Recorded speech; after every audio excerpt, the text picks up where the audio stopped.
to today's video. I hope you've been having fun in your garden.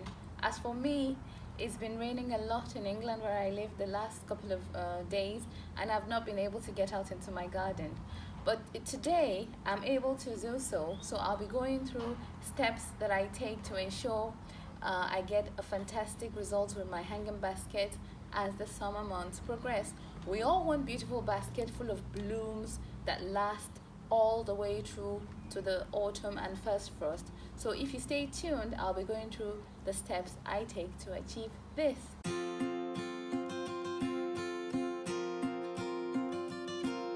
Due to some technical challenges, it might be a bit difficult to have me in the full frame as I go along, but I'll make sure I do my best to capture all the necessary steps. Now I've got my adequate size 14-inch basket, and I'm using a cocoa core liner, but you may use a liner or sphagnum moss as you prefer. In order to save time, I'll show you guys. I've made 4 holes at the clock faces, as in 3, 6, 9 o'clock and 12 o'clock for some of the plants that I want to be sort of my mid-trailing plants. I'll quickly go through my basic principle. For me, basically, you have to decide on 3 types of plant. You want your plants that are going to be not vigorous, but which will give you the mound effect around the body of the basket. So these are the likes of lobelia. You can use calibrachoa, you can use bacopa. This will be usually the ones that you can have going out through the holes that we've made. And then the top of the plant, you want to have 2 types of plant. In the center, you want to have your centerpiece plants, which are the ones that will be upright to give it height. These are your upright geraniums. You can use begonias, begonia non-stop, and then you can also use geraniums or pelargoniums. And then your third type of plant in the basket will be your trailing plants that will give it length and cascade maximally as they grow. And this is classically, you have your petunias, and then you have other plants that you might fancy. You might want to use evergreen ones, which are like the creeping Jenny, other types. I'll leave a list down. So these are the 3 main steps that you follow. Now I have filled the bottom of the basket with some compost, just up onto the level of the holes that we made, as you can see. The next step, which is a top secret, guarded in the hanging basket community, but I stumbled upon it, is the use of moisture control crystals. Now these will be your lifesaver in the summer when it's really dry, and these gels have the capability to improve the water retentive properties of the soil. So this, in combination of the use of moisture control compost, which is what I've used, is a secret guarded in the hanging basket community. You'll thank me for that later. So according to the instructions, it says a hanging basket about 30 cm, that's a 12-inch, is recommended to use 4 teaspoons, but mine is a 14-inch, so I'll be using approximately 5 teaspoons of the crystal gel mixed, of the water retentive crystals mixed with the compost at this stage.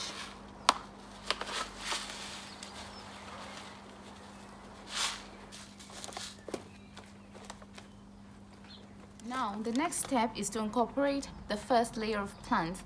These are the plants that will give that mound effect around the basket. For me, today, I'll be using calibrachoa, and I will be incorporating that into the hole safely without damaging. I'm going to go ahead and show you an easy way to do that, because these are very delicate plants and you want to handle them gently.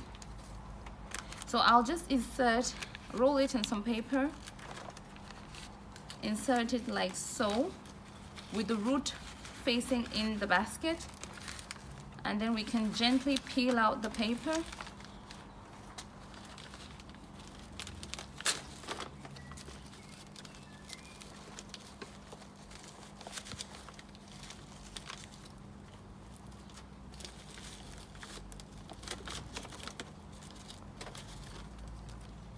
Leaving the root inside. I'll go ahead and do that for the 4 sides. Now I've succeeded in doing all the 4 sides of camera. The next step is to fill it with a little bit more compost. We'll put some compost to up until the level of the root ball of the first layer, and then I'll begin to add my plants for height.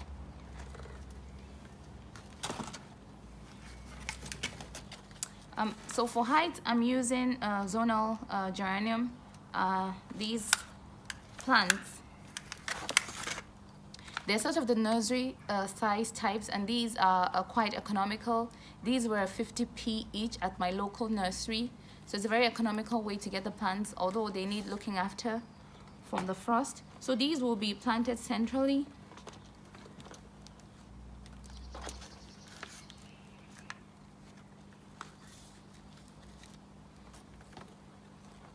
You could use 1, but I'm going for maximum effect. So I'm going to have 2 of that variety. The next thing I'll be adding, again, other plants for height. This is a verbena upright. It's slightly bigger, but affordable as well. For my local B&M, I'll put that at 2 opposite sides of each other.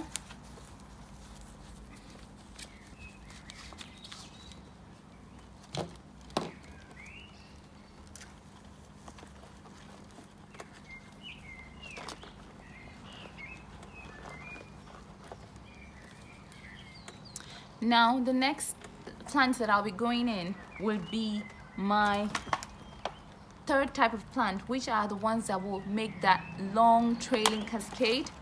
And for that, I'm using the Petunia vista bubblegum, which are rapid, vigorous trailing plants. Now this, I'll be using, I think, 4 of it, because they can spread quite a bit.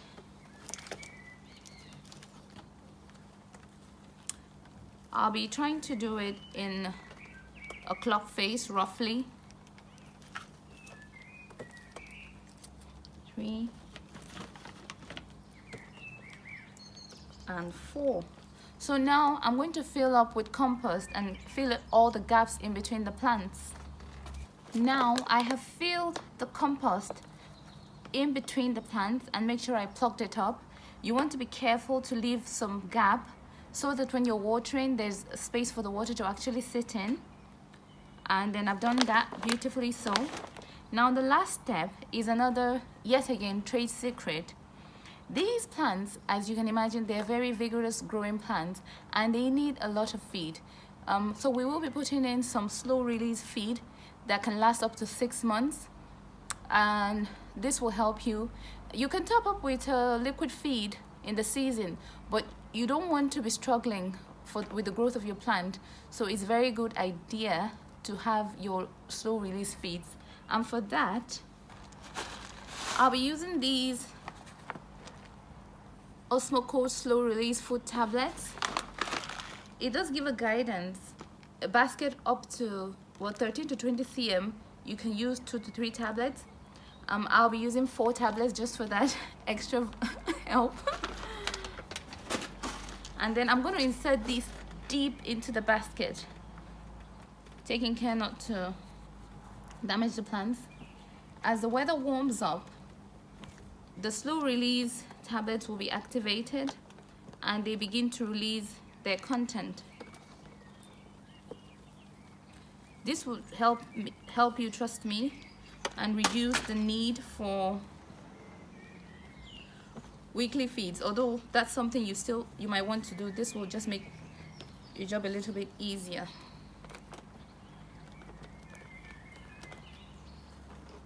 Right, so I've done that. I've inserted the slow release capsules.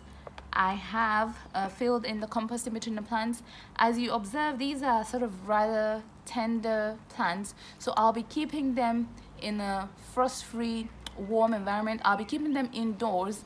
I have a small garden, so I don't have a greenhouse, but I'll be keeping them indoors until they're more established. Water them frequently, and then we'll just pop them up in their new home. Thank you for watching. I hope this has been useful for you. I've tried to make it as summarized as possible to reduce the length of the video. However, if there are any questions, please feel free to drop them down below, and I'll update you with the progress of these baskets as they grow and they begin to fill in. Consider subscribing to my channel if you haven't, and bye for now.